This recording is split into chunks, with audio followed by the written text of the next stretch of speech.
Welcome to Talk Public Health. The views and opinions expressed in this podcast are those of the hosts and their guests and do not necessarily reflect the official policy or position of any institution, nor is an endorsement of any agency or organization. Any views or opinions are not intended to malign any religion, ethnic group, club, organization, company, or individuals, and we respect the fact that people's views and opinions are subject to change.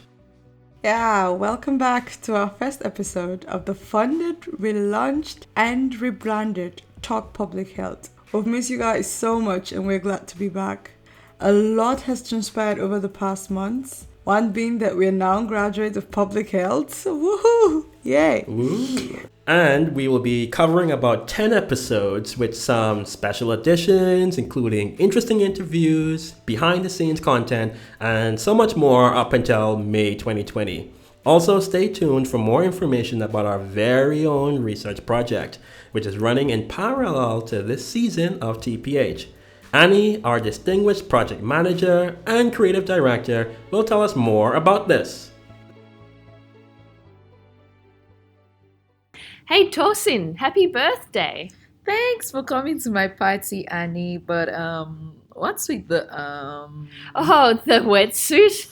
Well, Tosin, today I'm hoping to catch a wave. You're going surfing at my birthday party? Oh, you still don't get it. Haven't you heard that the first wave of the FLOP survey has now been released? You know Talk Public Health, that fabulous podcast that we both listen to? They're now doing a research study with their listeners. Oh, so we get to be the participants? That's right. They've put in weeks of effort into designing the study themselves, actually, and now has proper ethical approval and everything. It's about how podcasts help us learn about public health. They're launching their first survey with the first episode of the new season of the podcast. Wow, that sounds so exciting. I want to be a part of it too. So where can I find this survey? Well, the link to the survey is all over social media.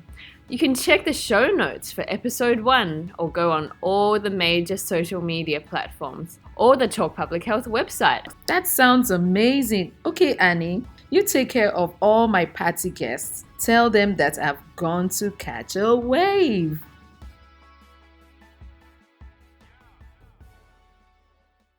Thanks a lot, Annie, for that. And I definitely look forward to our audience learning more and participating in the FLOP study. Yes, definitely looking forward. And we can't forget our fantastic sponsors.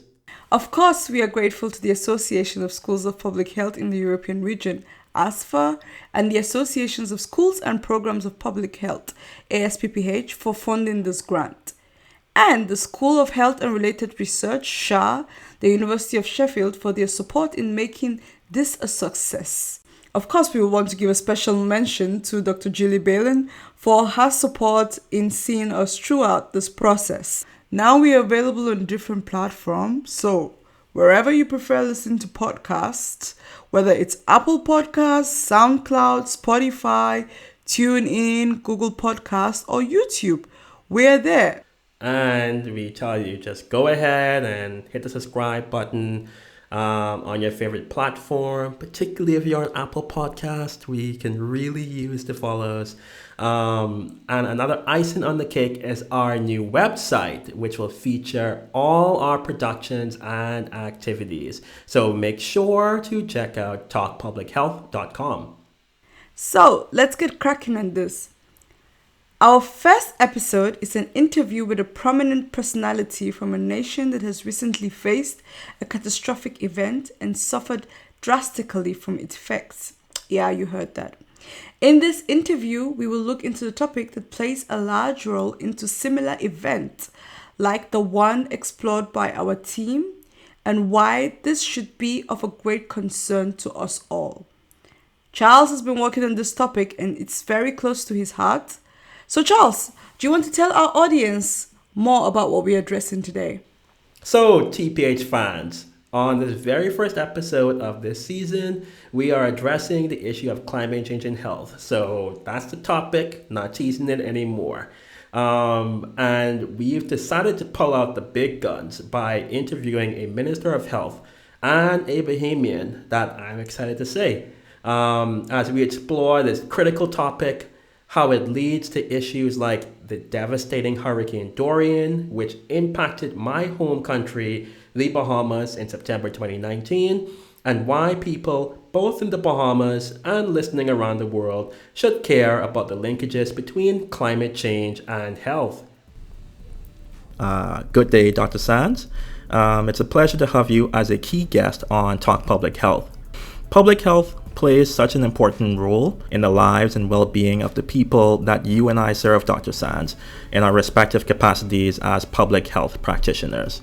But before we delve into this topic any further, I'd like to give the microphone to you, sir, to introduce yourself for our audience listening around the world who may not be aware of your credentials.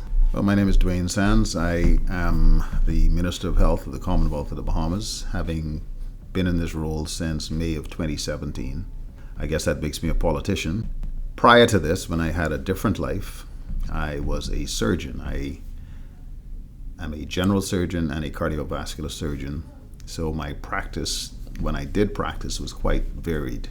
It included adult and congenital heart surgery, peripheral vascular surgery, general thoracic surgery, trauma, critical care, endoscopy. So a lot of people call me a hand surgeon whenever I get my hands on. This transition now to Minister of Health means that I do very little acute medicine, although I still do operate 1 day a month There we go. on average. But most of my time I spend on public health policy in general, and dealing with a number of the challenging issues facing this country.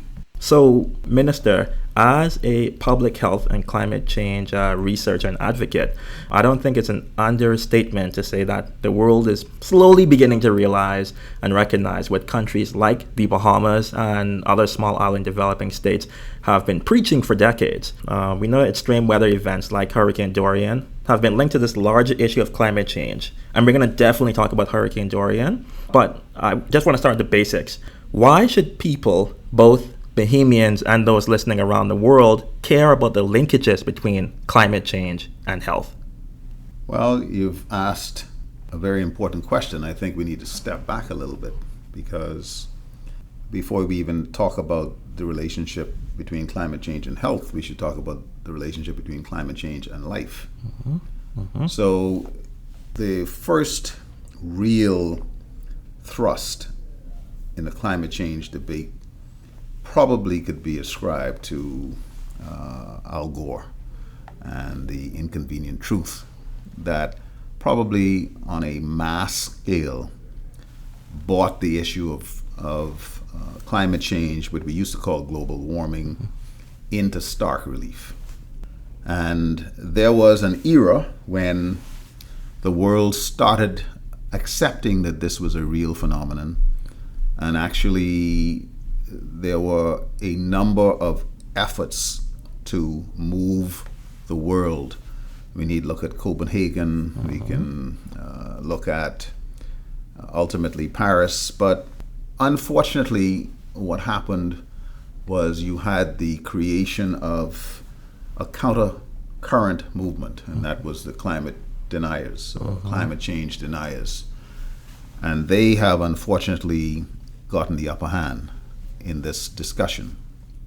When you look at the amount of money placed in the climate change denial movement, they have been able to reduce those people who accept the overwhelming evidence of the combination of an increasing carbon dioxide presence in the atmosphere, a rise in general temperatures, but in particular sea temperatures, the elimination of the polar ice caps that have resulted in more absorption of heat as opposed to less absorption of heat.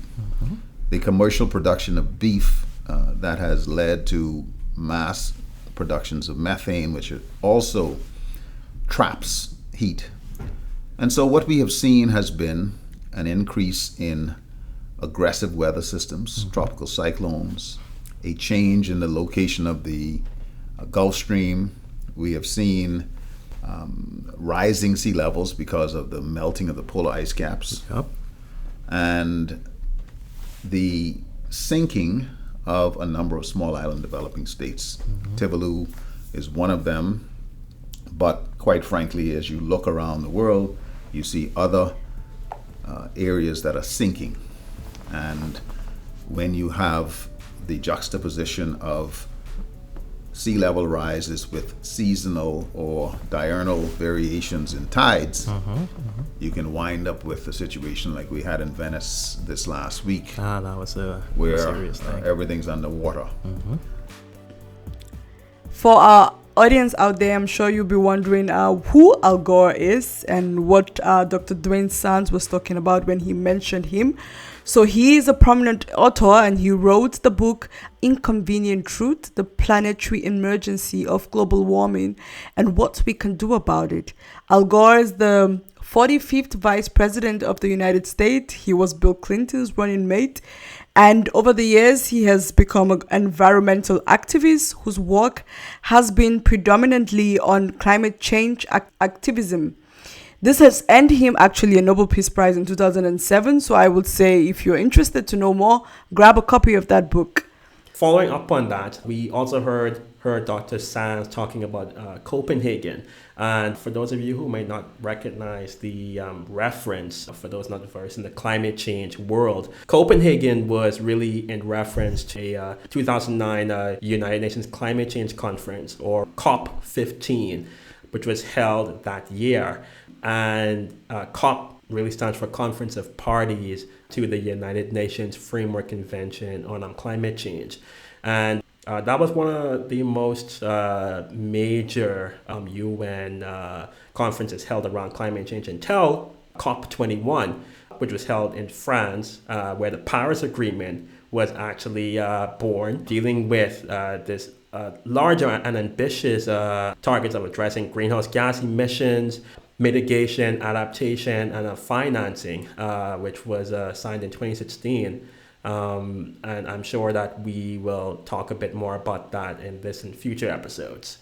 We could also hear Dr. Sands talk about that even after the creation of a Paris Agreement that Charles has just talked about, we still ended up with the creation of countercurrent movements. This is what we call climate change deniers. So even to the extent of having a prominent leader of our world today, the person whom I shall not mention, or who I'm able to mention, the likes of Trump, being a climate change denier and even providing higher playing fields for movements of climate change denial. So you would wonder why, given this really relevant and strong document that has provided us on a way forward to address climate change, why do we end up with prominent leaders being climate change deniers?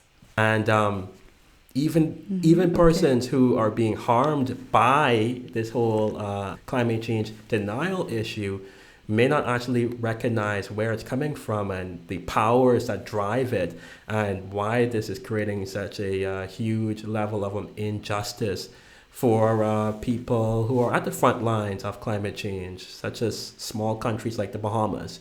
For our listeners wondering about Venice, there was a flooding that happened on Tuesday, November 12th, 2019 in Venice, just after the parliament refused to vote on climate change mitigation strategies. So we could see maybe this was karma, but I would like to stick to being a scientist and say this is just a reassurance that climate change is real. Oh, and there's so much more to give commentary about. But we're going to switch back over to the interview with Dr. Sands to see what else he has to say about this topic of climate change and health. The threat to life is a real phenomenon.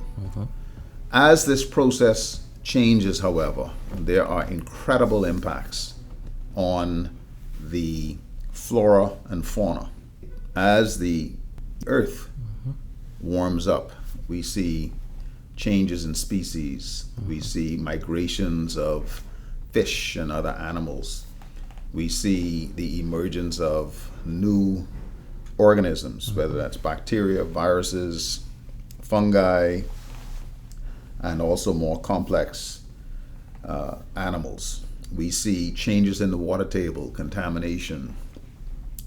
All of these things have posed, when it's not directly impacting life, as it does with tropical cyclones, for instance, a significant impact on health. 100%. And so what we have seen with climate change is a massive threat to the public's health in ways that we never imagined would happen. Everybody can see the impact of a Hurricane Sandy, a Hurricane Katrina, a Hurricane Hugo, or other tropical events. In this region, we talk about Hurricane Joaquin, Matthew, and Irma. But I want you to look at the economic impact of those hurricanes, Hurricane Joaquin, Matthew, and Irma, all of which struck fear in the hearts of people in the region. In the Bahamas, they would have accounted for an economic loss of maybe $700 or $800 million. Now along comes Dorian, which hit Elbow Key in Abaco, packing sustained winds of 185 miles an hour and gusts of up to 250 miles an hour, but with a sea surge that may have been as high as 20 to 25 feet. What that did was to create economic losses of anywhere between 2.7 billion to 7 billion. So let's say $3.5 billion. Yes. What am I suggesting? I'm suggesting that the new normal is not of a tropical cyclone, but a turbocharged tropical event.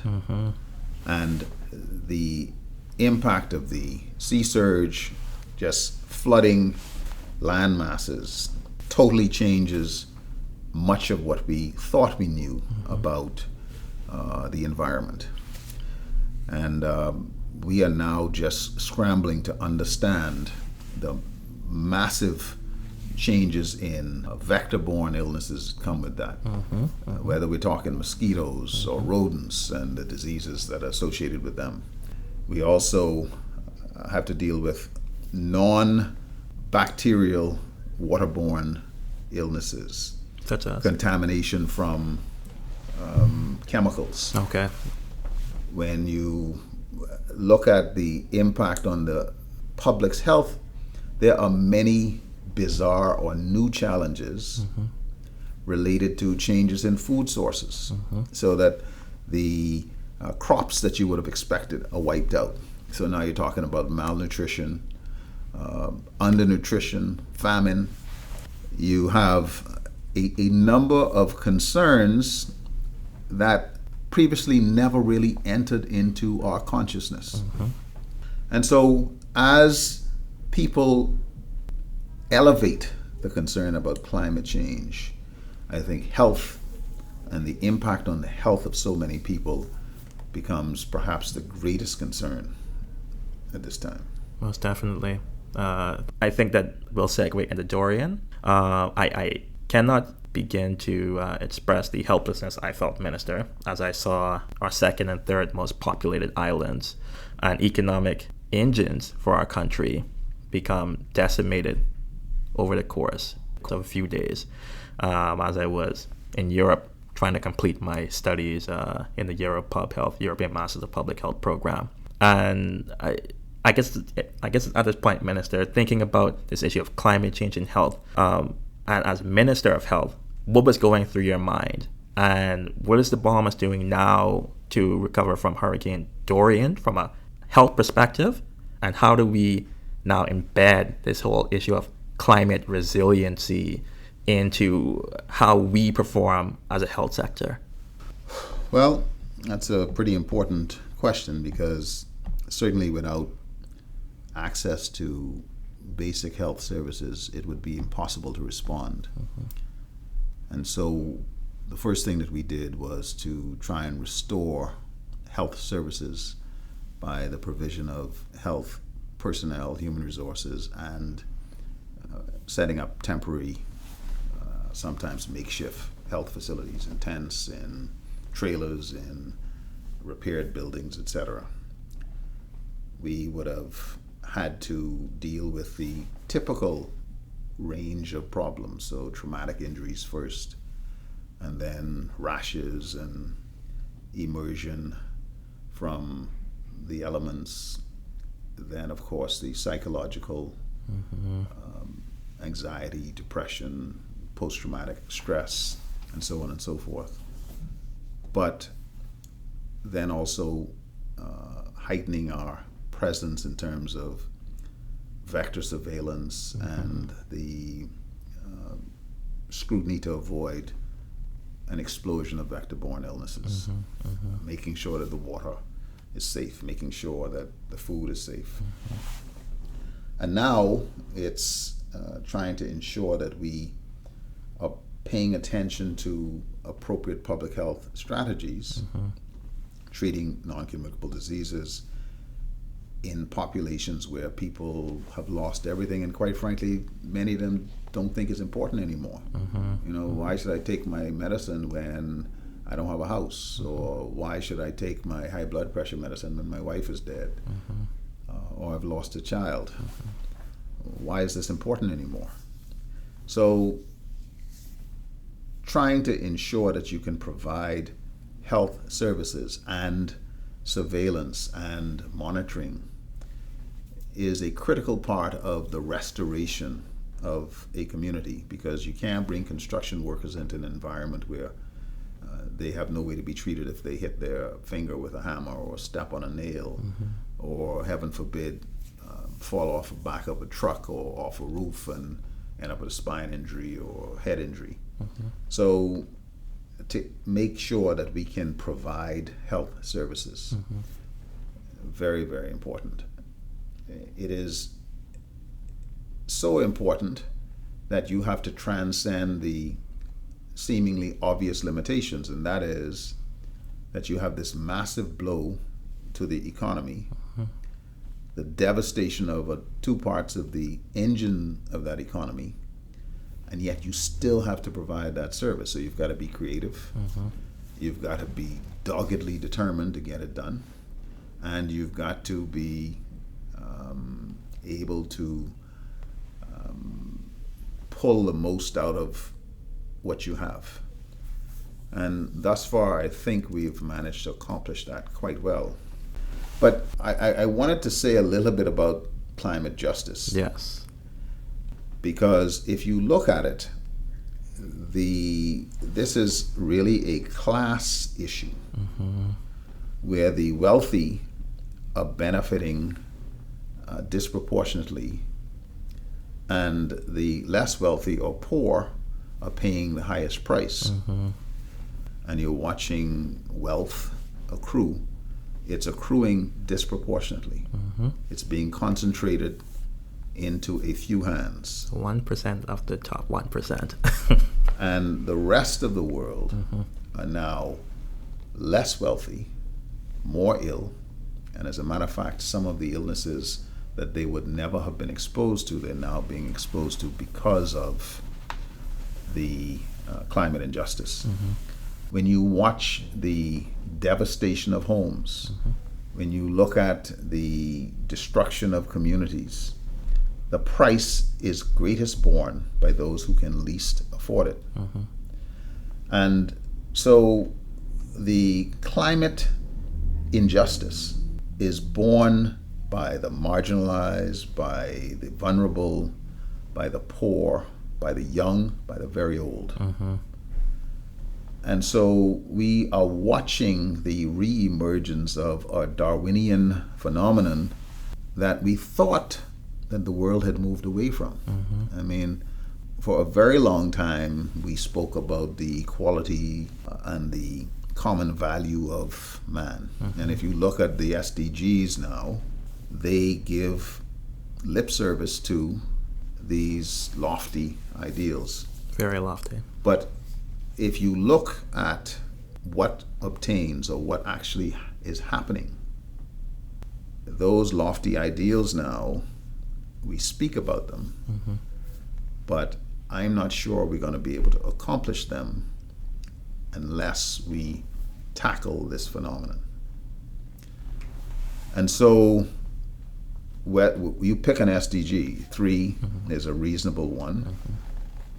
You cannot accomplish SDG 3 without addressing climate change, and addressing it in a way that is probably more aggressive than Paris. 100%. 100%. We have to acknowledge that the discussions about climate change never really got more than just lip service. There was no fierce urgency of now, to paraphrase the immortal words of Martin Luther King. The ministers of health and public health practitioners are silent warriors, or have been the warriors in the background dealing with the consequences of this phenomenon.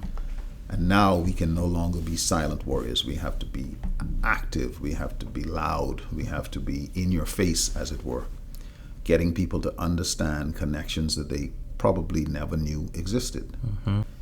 What I think the public health warriors now need to do is to move out of health and to talk to their colleagues in commerce and in energy, trade, environment, national security, the attorney generals around the world, because what we're watching is the destruction of the future for generations to come. And that I don't deny the evidence that I've seen. I think it is a frightening reality that we have done to this planet what we've done, and we've seen the consequences. And it's all well and good to talk to people about avoiding salt and too much sugar and make sure you exercise, when in reality we've got to combine that with, well, perhaps you need to be lobbying for less use of fossil fuels and avoidance of economic and trade policies that lead to the destruction of the environment that then worsens your health. Yes, building on to what Dr. Duane Sands has informed us about, I would say, permit me to use the word, he has dissected this topic, this interlinkages with climate change and life and climate change and health. We would really like our audience to reflect more about the linkages of climate change and health. In your everyday life, in what you read about, in things you do, how would you say climate change is linked with health outcomes and things like that? But we would like you to comment below, let us know why we need to address this topic as healthcare professionals. So we hope that you all enjoyed the interview with Dr. Sands, and we wanted to prepare some reflection questions for you as our audience, TPH staple. So, are you ready to be a public health warrior and tackle this issue of climate change beyond your academic and workplace? Tell us exactly how will you do this. You can do that through leaving a comment or in a review on Apple Podcasts to let us know how will you handle this topic. Yes, that's definitely something. I would say we already advocating for climate change with this episode. Yes, would you agree with me, Charles? Yeah. We definitely look forward to your comments about the reflective question Charles has asked you to inform us about. And of course, we try to stick to our time and give you some bits and pieces of the interview with Dr. Sands. But if you would like to have a full transcript of what he was able to bring our attention to, visit our website for the full recap of our interview, as well as other snippets that we have highlighted from this interview with Dr. Sands.